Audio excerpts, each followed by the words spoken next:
Hello, and welcome back to the Retro Perspective series covering each and every issue of the official UK PlayStation magazine. This time we have issue number 15 from January of 1997.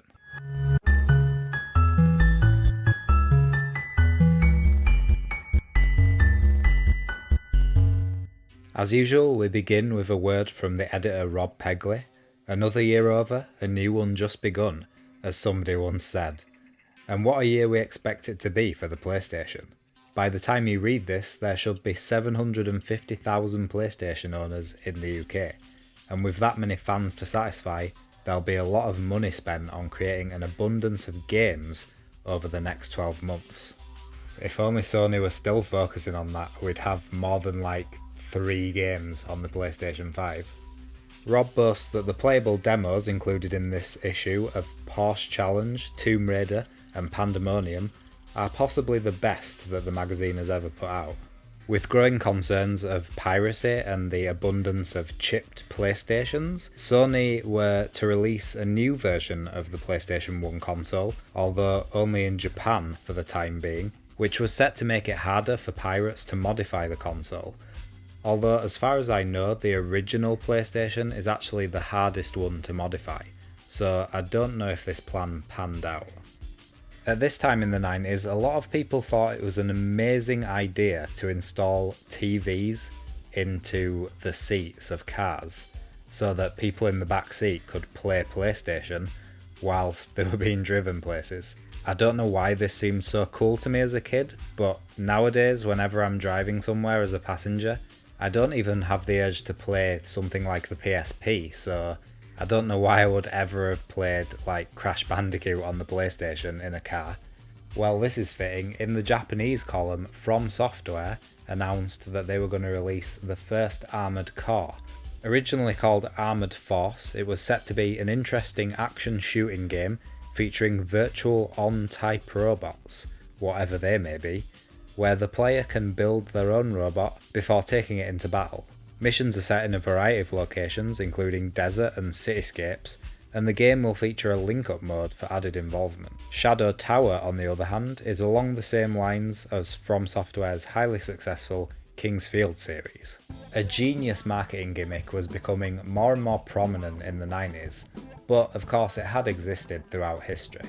The Wipeout 2097 team decided it was time to utilise this method, as they had hot women stand around the general vicinity of their game in clubs across the UK. You couldn't really go wrong with a combination of lovely ladies, exciting video game action, great sounds and a few beers. Nevertheless, the recent Wipeout 2097 tour surpassed all expectations, with venues in Bristol, Slough, Manchester, Reading, Glasgow and Leeds all packed out for the event. On to the previews now, starting with Darklight. This game boasts modern lighting effects apparently. You wouldn't know from the screenshots as they are so dark you can't tell what's going on. You pilot a weapon-laden spacecraft through a seemingly infinite 3D cosmic environment, your sights firmly set on the enemy. There are other mission objectives such as drone retrieval, hostage rescue and reconnaissance, but alien obliteration is arguably the best and without doubt the most satisfying facet of Darklight. There's a preview for Jonah Lomu Rugby, and the writer seems more interested in telling us about Jonah Lomu himself than the actual game. He's the best part of 2 meters tall, he weighs in at 19 stone, and he can run like the wind. He's the sort of chap who breaks records with alarming regularity. Youngest player ever to represent the All Blacks at 19 years and 45 days. Youngest player in Test history to score 10 tries.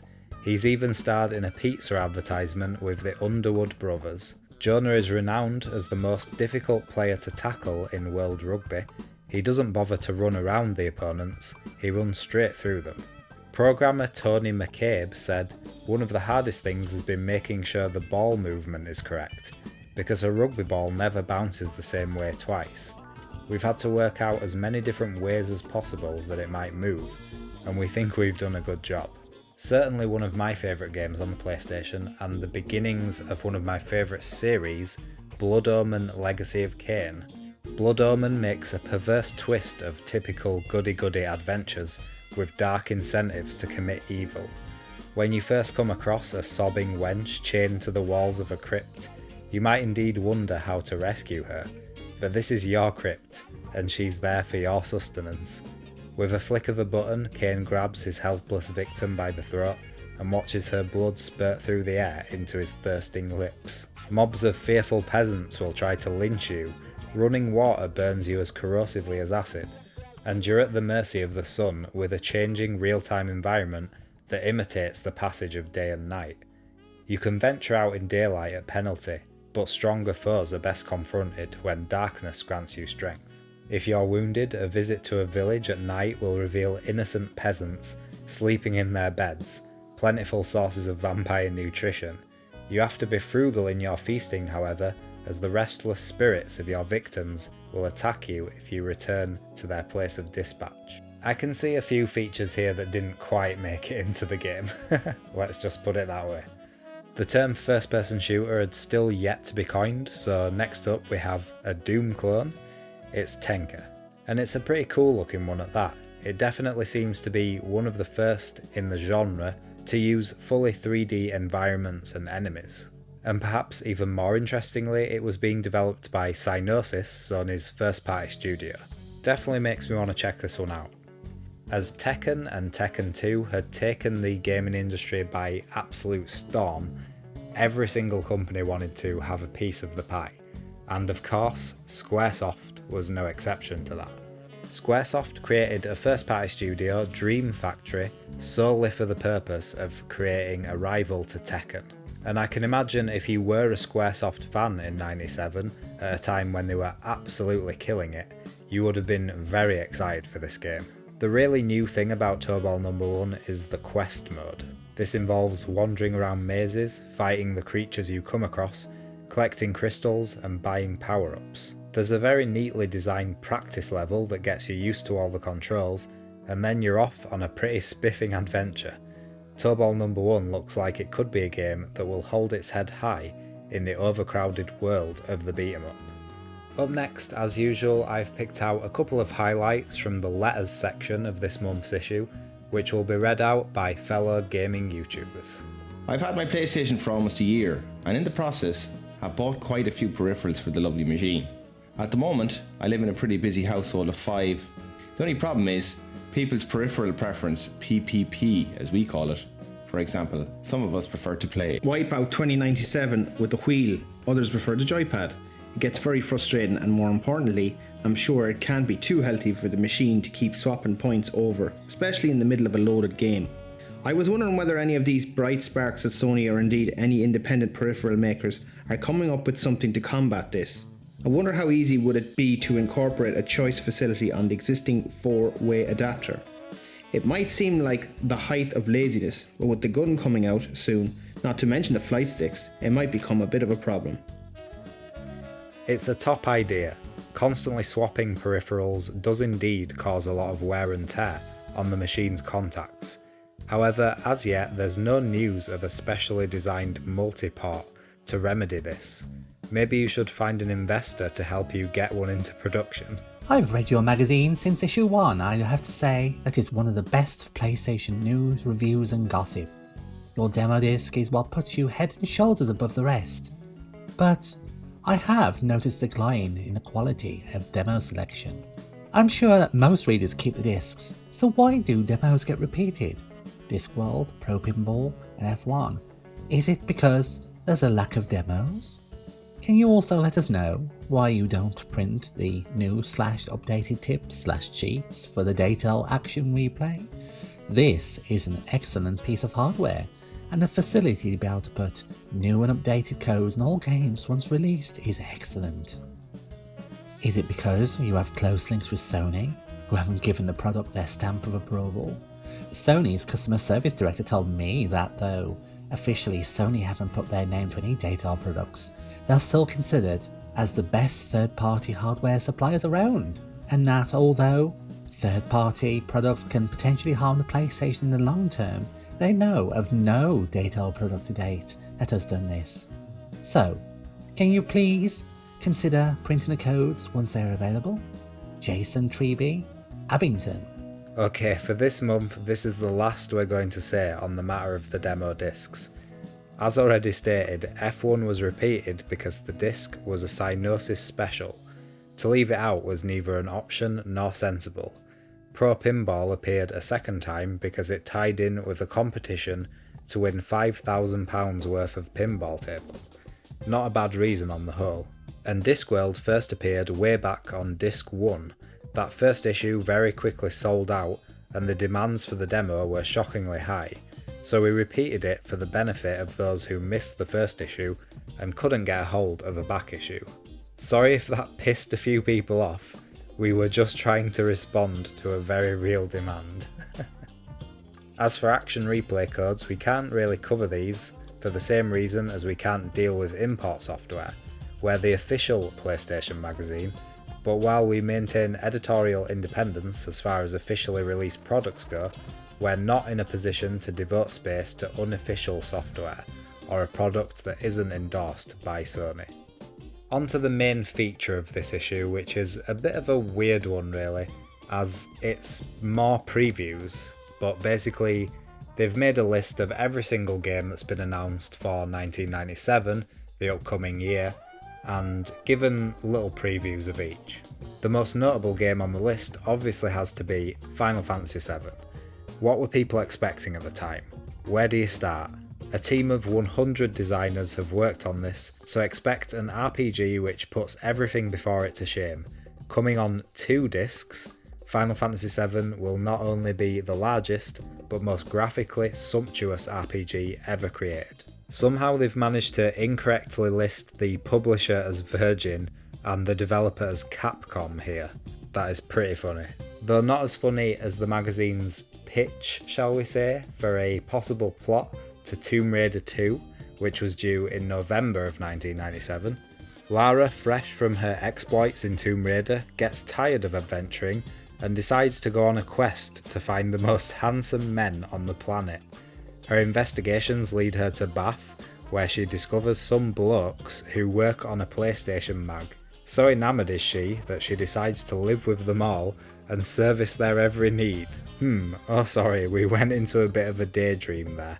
The fact is, Tomb Raider 2 only exists in storyboard form at the moment, and as a result there's absolutely no information on it, other than the fact that it will all be sorted in time for Christmas next year. So there were no women working on this magazine then. You've made that abundantly clear now.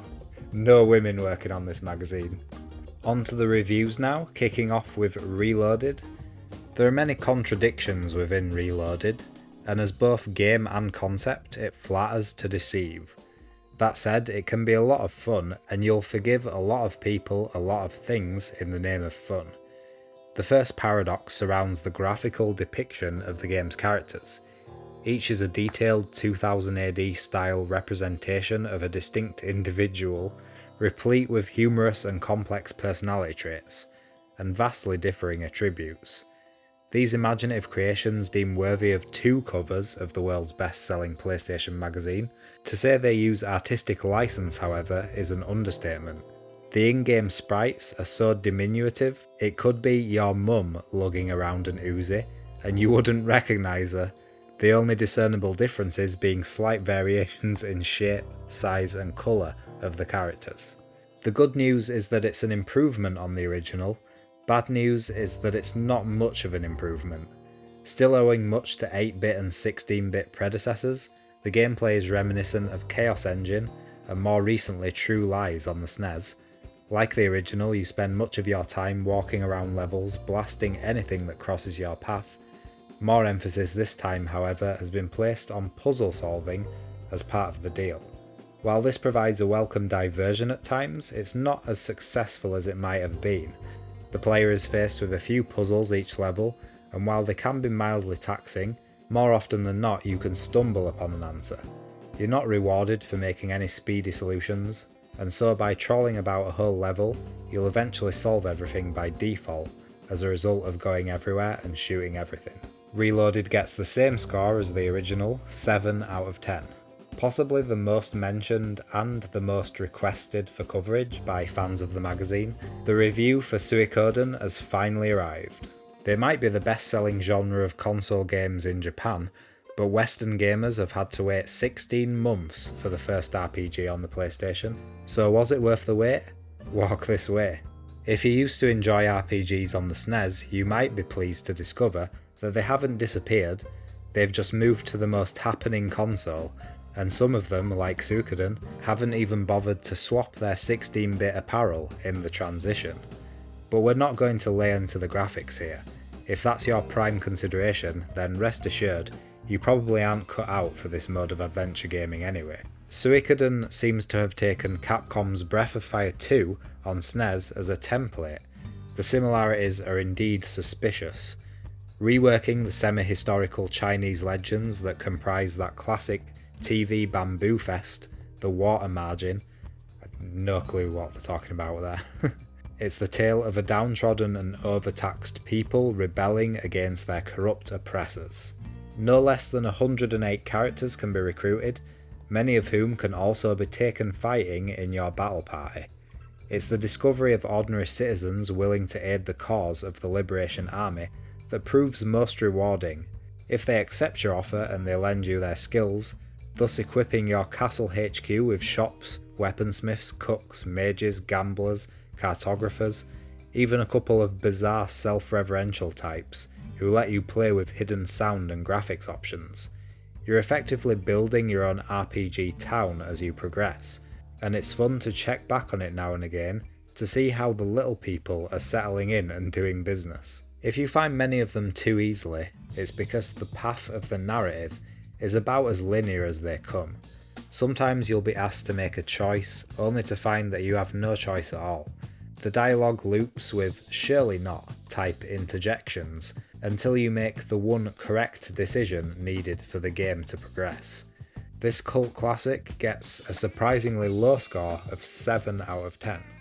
We saw in earlier previews of Command & Conquer that the PlayStation version was set to run smoother and faster than the PC version.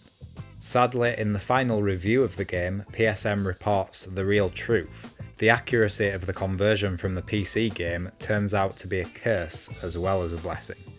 It's crushingly disappointing, for example, to find a title which was so obviously designed to be played with a mouse fail to support the Sony peripheral. Scrolling and selecting can only be done via the joypad, and although this works satisfactorily for the most part, it's undeniably clumsy. The pointer also scrolls frustratingly slowly. Some of the maps can get very large, and if an attack is launched on your base while you're engaged in a forward attack on the other side of the field, it can all be over by the time you manage to scroll across. This problem is compounded by the fact that with no variable speed control, PlayStation Command & Conquer plays significantly faster than the finely tuned PC version. Troops rush around at breakneck speed, making everything much more action-packed, but at the same time occasionally upsetting the delicate action strategy balance with some uncontrollably manic encounters.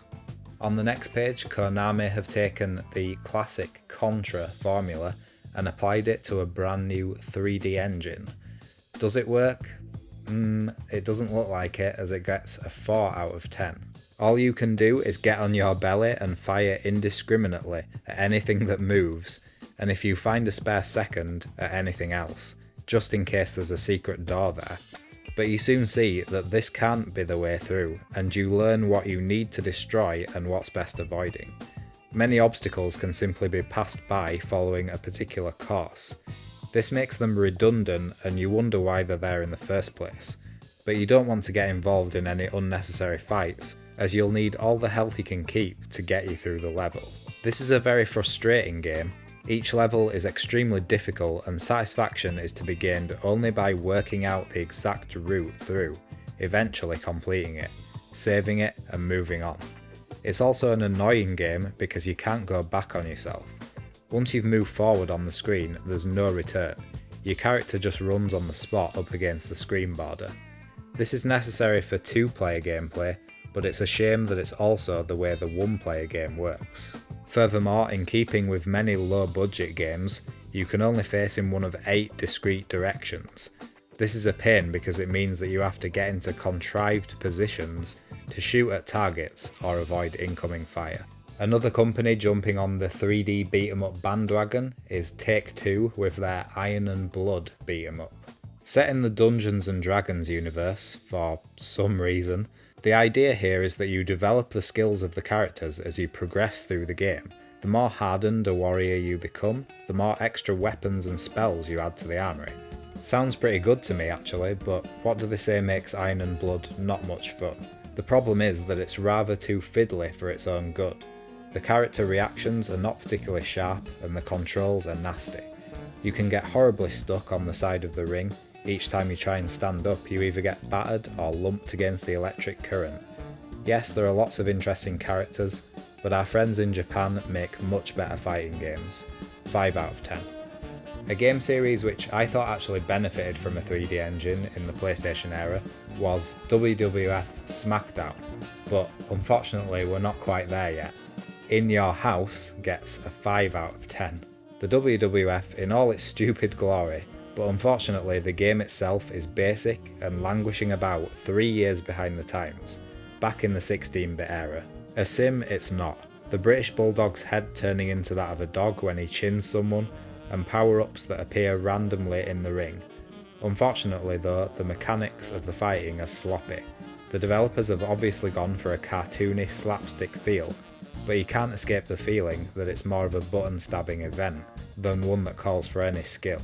There is a learning curve, but it's not a very satisfying one. Next up, and again a staple of the PS1, we have the obligatory violent futuristic sports game. This one's called Riot. Some years ago, an infamous gang of coders called the Bitmap Brothers wrote a splendid futuristic sports sim called Speedball, and then followed it with a regal sequel, a game that still brings a waggle to the joystick of many an Amiganoid. It basically melds a number of sports and drops them in a rink, where you charge around like a mad thing, bashing people and scoring goals. Speedball works though because it concentrates on being a sport rather than simply being an excuse for extreme violence in the name of team pastime. Sorry sports fans, this is another person I've never heard of. This is Ayrton Senna's kart duel, which gets a 3 out of 10, so perhaps it's for good reason that I've never heard of him. From a set of clunky interfaces through to completely inappropriate sound, you might be driving a kart, but you're listening to juggernauts, BGM that wouldn't be allowed near a stateside daytime soap, and woefully inadequate graphics. This game simply reeks of extreme shoddiness. Couple that with collision detection, which is a law unto itself, and the fact that parts of the circuit have a habit of disappearing occasionally, and you have a deeply frustrating racing experience. It will undoubtedly sell in Japan, where Senna has been virtually deified since his death. The rest of the world though will probably rightfully pass. Finally we have the top secret cheats section, and this issue has guides for Crash Bandicoot 1's bosses.